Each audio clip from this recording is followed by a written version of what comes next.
gardener's constant attention, it also allows life for the gardener to be a great adventure.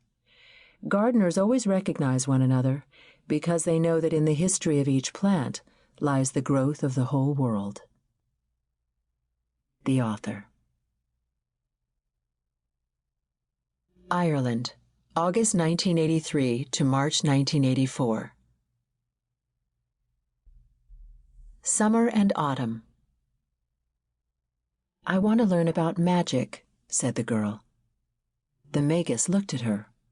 Faded jeans, t-shirt, the challenging look adopted by all shy people precisely when it's least needed.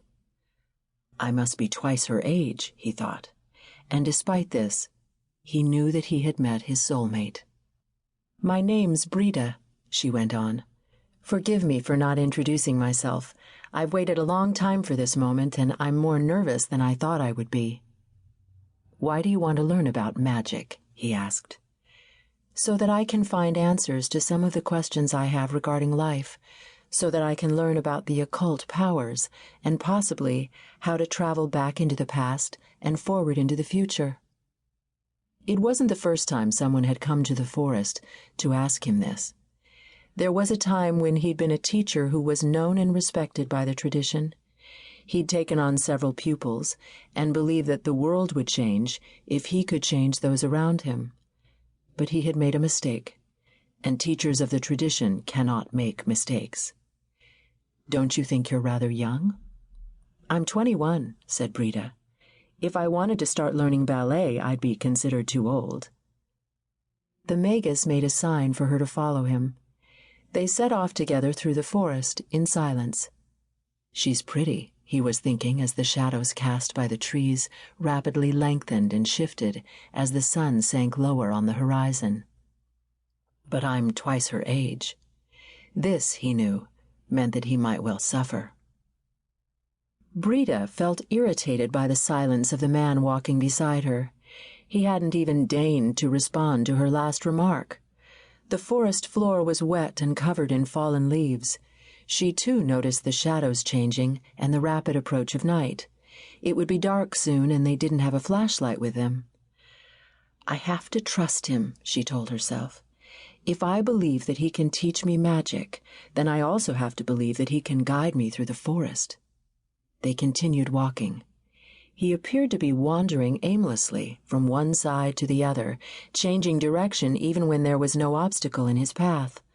More than once they walked in a circle, passing the same place 3 or 4 times. "Perhaps he's testing me."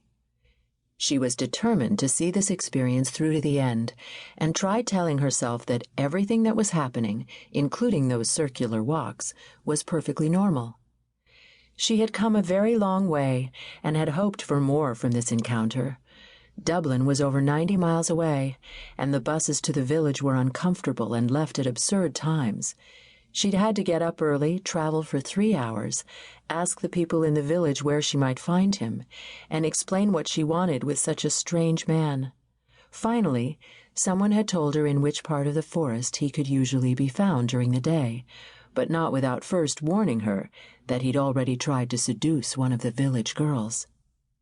"He's an interesting man," she thought to herself. They were climbing now, and she found herself hoping that the sun would linger a little longer in the sky. She was afraid she might slip on the damp leaves. "Why do you really want to learn about magic?" Brida was pleased that the silence had been broken. She gave him the same answer she had given before, but he wasn't satisfied. "Perhaps you want to learn about magic because it's mysterious and secret, because it provides answers that few human beings ever manage to find in a whole lifetime, or perhaps because it evokes a romantic past." Brida said nothing. She didn't know what to say. Afraid to give an answer the magus might not like, she rather wished he would lapse back into his earlier silence.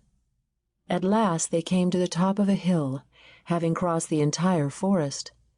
The ground there was rocky and bare of vegetation, but at least it was less slippery, and Brida could follow the magus without difficulty. He sat down on the highest point and asked Brida to do the same. "Other people have been here before."